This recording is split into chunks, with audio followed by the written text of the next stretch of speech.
Guys, welcome back. ಇವತ್ತು Sunday vlog. ಇವತ್ತು 10:30 ಹಂಗೆ ಡಿಗ್ಗುನ ಕರ್ಕೊಂಡು ಹೋಗಬೇಕು ಕ್ಲಿನಿಕ್ಗೆ.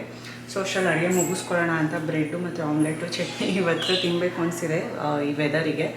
ಸೊ ಹಾಗೆ ಅಮ್ಮ ಸೊಪ್ಪು ತಂದಿದ್ವಿ. ಲಾಸ್ಟ್ ಮಾರ್ಕೆಟ್ಗೆ ಹೋಗಿದ್ವಲ್ಲ ಲಾಸ್ಟ್ ಸಂಡೇ, ಅದು ಕಿರಿಕ್ಸಲೆ ಸೊಪ್ಪು ಹಾಗೆ ಇತ್ತು. ಸೊ ಅದನ್ನು ಮಾಡ್ತಿದ್ದಾರಮ್ಮ. ಸೊ ಅದು ಮಧ್ಯಾಹ್ನಕ್ಕೆ ಏನಾದರೂ ಅದಕ್ಕೆ ಸೈಡ್ಸಿಗೆ ಹಪ್ಪಳ ಇಲ್ಲ ಅಂತ ಏನಾದರೂ ಮಿರ್ಚಿ ಬೋಂಡ ಮಾಡೋಣ ಅಂತ. ಸೊ ಕಾಲಿಫ್ಲವರು ಇದೆ, ಅದರಲ್ಲಿ ಏನಾದರೂ ಗೋಬಿನೋ ಇಲ್ಲ ಡ್ರೈ ಥರ ಏನಾದರೂ ಮಾಡೋಣ ಅಂತ ಅಂದ್ಕೊಂಡಿದ್ದೀನಿ, ನೋಡೋಣ. ಸೊ ಮಾಡಿದಾಗ ಅದ್ರ ರೆಸಿಪಿನ ಕೂಡ ತೋರಿಸ್ತೀನಿ.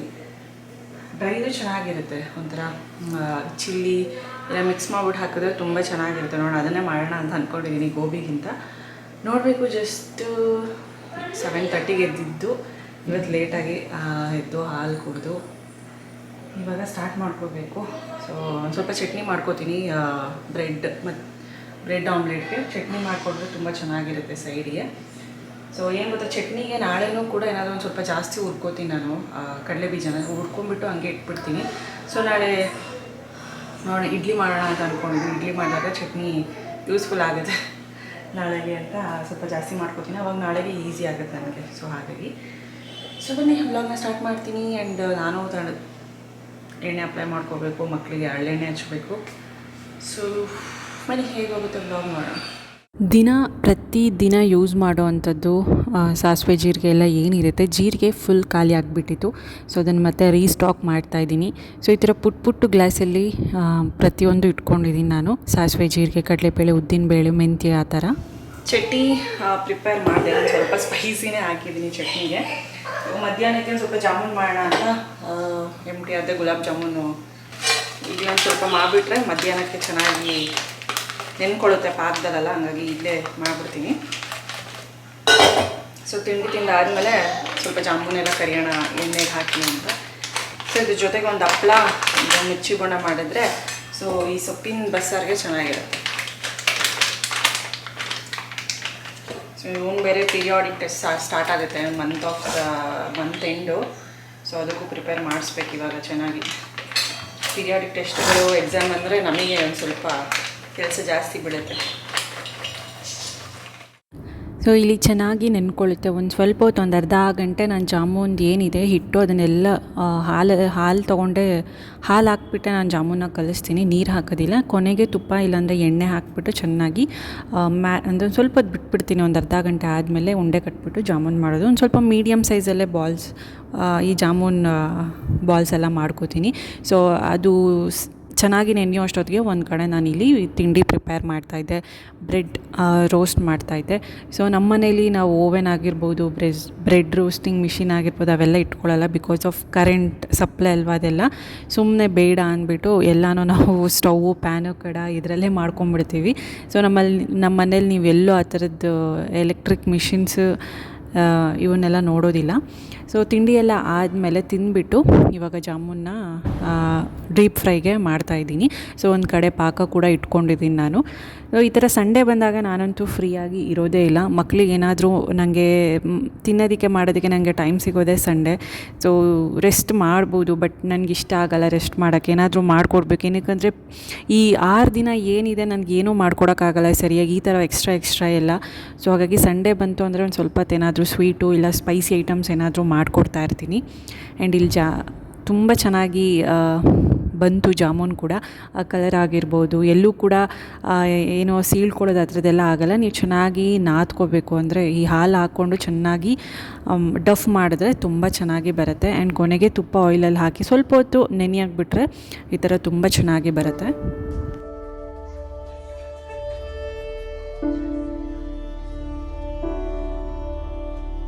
ಹಳ್ಳೆಣ್ಣೆ ಮಾತ್ರ ಬಿಸಿ ಮಾಡಿಬಿಟ್ಟು ಪ್ರಕುಲ್ ಮತ್ತು ಲಶೆಗಾಗಿ ಅಪ್ಲೈ ಮಾಡ್ತಾಯಿದ್ದೀನಿ. ಆ್ಯಂಡ್ ಇದರಲ್ಲಿ ನಾನು ಹೇಳಬೇಕು, ಸುಮಾರು ಜನಕ್ಕೆ ಗೊತ್ತಿರುತ್ತೆ. ಇವಾಗ ಒಬ್ಬರಿಗೆ ಎಣ್ಣೆ ಹಚ್ಬಿಟ್ಟು ಅದೇ ಕೈಯಲ್ಲೇ ಇನ್ನೊಬ್ಬರಿಗೆ ಎಣ್ಣೆನ ಹಚ್ಚಬಾರ್ದು, ಕೈ ವಾಶ್ ಮಾಡಿಕೊಂಡೇ ಹಚ್ಚಬೇಕು.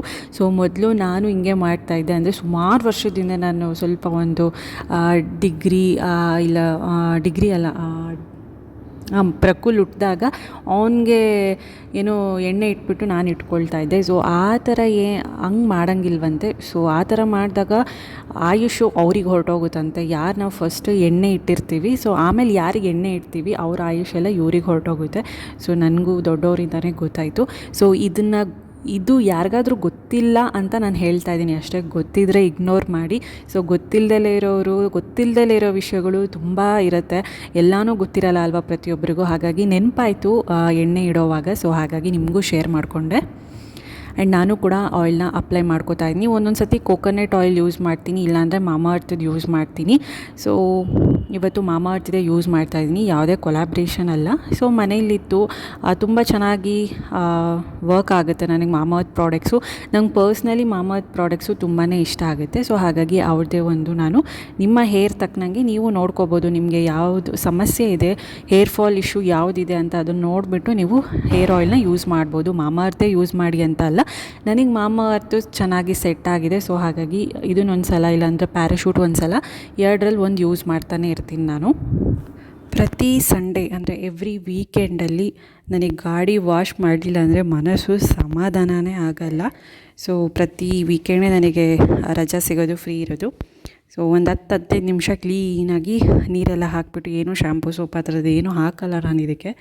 ಜಸ್ಟ್ ನೀರು ಹಾಕಿದ್ರೆ ಸಾಕು, ಕ್ಲೀನಾಗಿ ಹೊರಟೋಗುತ್ತೆ. ಬಟ್ ನೀರು ಹಾಕಿದ ತಕ್ಷಣ ಈ ಮೈಕ್ರೋಫೈಬರ್ ಕ್ಲಾತ್ ಬರುತ್ತಲ್ಲ, ಅದನ್ನೇ ಯೂಸ್ ಮಾಡಬೇಕು. ಬೇರೆದೆಲ್ಲ ಯೂಸ್ ಮಾಡಿದ್ರೆ ಚೆನ್ನಾಗಿರಲ್ಲ. ಸೊ ಮೈಕ್ರೋಫೈಬರ್ ಕ್ಲಾತೇ ಬರುತ್ತೆ ನಿಮಗೆ, ಆನ್ಲೈನಲ್ಲೂ ಕೂಡ ಸಿಗುತ್ತೆ. ಕಾರ್ಗೆ, ಟೂ ವೀಲರ್ಗೆಲ್ಲ ಅದನ್ನೇ ಯೂಸ್ ಮಾಡಬೇಕು. ನೀರು ಹಾಕಿಬಿಟ್ಟು ಚೆನ್ನಾಗಿ ಎಲ್ಲ ಒರೆಸ್ಕೊಂಡು ಬಂದರೆ ಒಂದು ಡಾಟ್ ಕೂಡ ಇರಲ್ಲ. ಇಲ್ಲ ಒರೆಸ್ಲಿಲ್ಲ ಅಂದರೆ ಸ್ವಲ್ಪ ಉಪ್ಪಿನಾಂಶ ಇರುತ್ತಲ್ಲ, ಹಾಗಾಗಿ ಡಾಟ್ಸ್ ಹಾಗೇ ಇರುತ್ತೆ, ವಾಶ್ ಮಾಡ್ದಂಗೆ ಅನಿಸಲ್ಲ. ಸೊ ಗಾಡಿ ವಾಶ್ ಮಾಡಿಬಿಟ್ರೆ ನನಗೆ ಮನಸ್ಸಮಾಧಾನ. ಆ ವೀಕ್ ಪೂರ್ತಿ ಇನ್ನು ಹೇಗಾದರೂ ಪರವಾಗಿಲ್ಲ, ಬಟ್ ಸಂಡೇ ಮಾತ್ರ ಕಂಪಲ್ಸರಿ ವಾಶ್ ಮಾಡ್ತೀನಿ. ಸೊ ಸ್ವಲ್ಪ ಹೊತ್ತು ಆದಮೇಲೆ ಮಳೆ ಬರೋದಕ್ಕೆ ಸ್ಟಾರ್ಟ್ ಆಯಿತು. ಸೊ ಜಾಸ್ತಿ ಜೋರಾಗೇನು ಬರಲಿಲ್ಲ, ಸುಮಾರು ಒಂದು ಸ್ವಲ್ಪ ಹೊತ್ತು ಬಂತು, ಆಮೇಲೆ ನಿಂತೋಯ್ತು. ಈ ಥರ ಮಳೆ ನೋಡೋದಕ್ಕೆ ತುಂಬಾ ಚೆಂದ ಅಲ್ವಾ.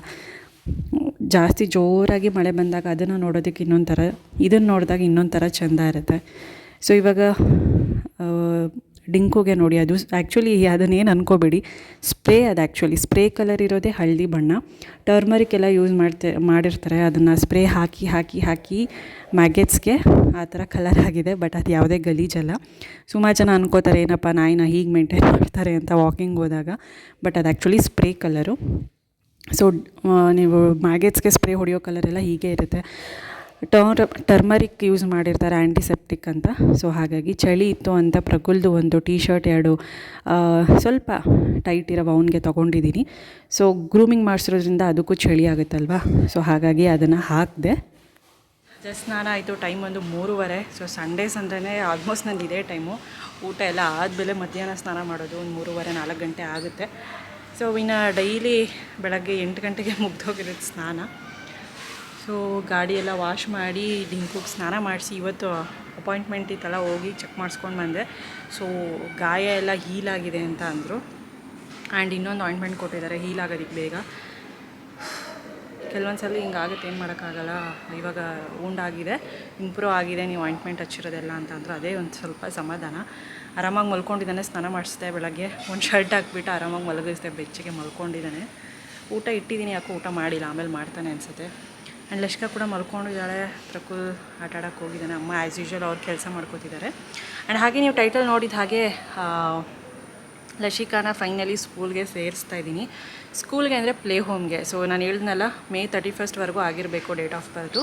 May 31st 3 ಇಯರ್ಸ್ ಯಾರಿಗಾಗಿರುತ್ತೆ ಅವನ್ನ ಮಾತ್ರ ನರ್ಸರಿಗೆ ಜಾಯಿನು. June 1 ಹುಟ್ಟಿರೋರ್ನು ಕೂಡ ತೊಗೊಳ್ಳಲ್ಲ. ಹಾಗಾಗಿ ಸೊ ಒಂದು 2-3 ಸ್ಕೂಲ್ ಗೊತ್ತಿತ್ತು ನನಗೆ, ಪ್ರೀ ಸ್ಕೂಲ್ ಚೆನ್ನಾಗಿರೋದು. ಅದರಲ್ಲಿ ಒಂದು ಫೈನಲ್ ಆಗಿ ಸೆಲೆಕ್ಟ್ ಮಾಡಿದ್ದೀನಿ. ಅದು ಫೀಸ್ ಡೀಟೇಲ್ಸು ಎಲ್ಲನೂ ಹೇಳಿದ್ದಾರೆ. ಸೊ ಬಟ್ ನಾನು ಯಾವ ಸ್ಕೂಲು ಅಂತ ಹೇಳೋದಕ್ಕಾಗಲ್ಲ, ಏನಕ್ಕಂದರೆ ಸೆಕ್ಯೂರಿಟಿ ಪರ್ಪಸ್ಸು.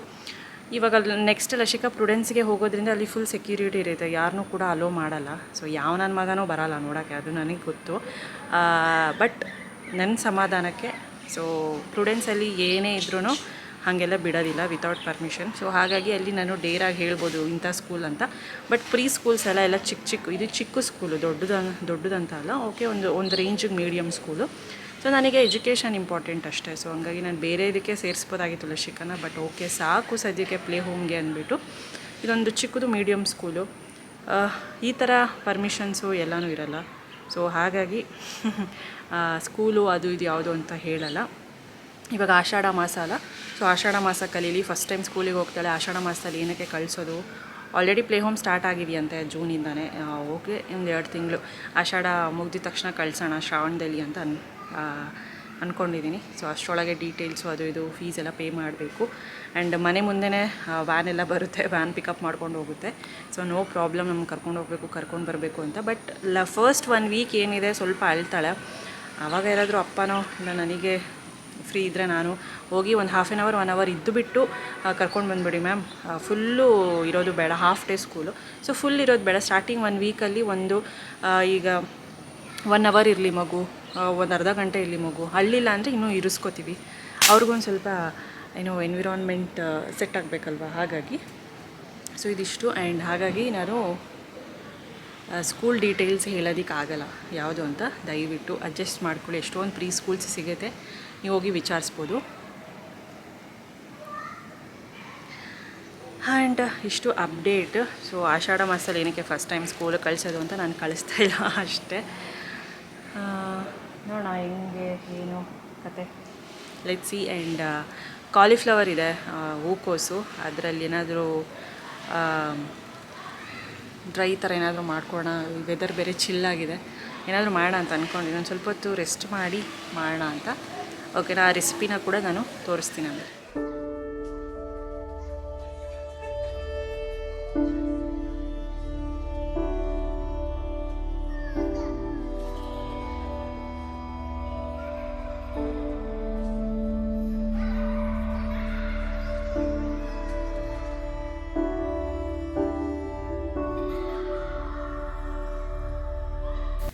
ಸೊ ಈ ವೆದರ್ಗೂ ಬಿಸಿ ಬಿಸಿ ಟೀ ಮಾಡಿಕೊಂಡು ಕುಡಿತಾ ಇದ್ದೀನಿ ಆಚೆಗಡೆ, ವೆದರ್ನ ಎಂಜಾಯ್ ಮಾಡಿಕೊಂಡು.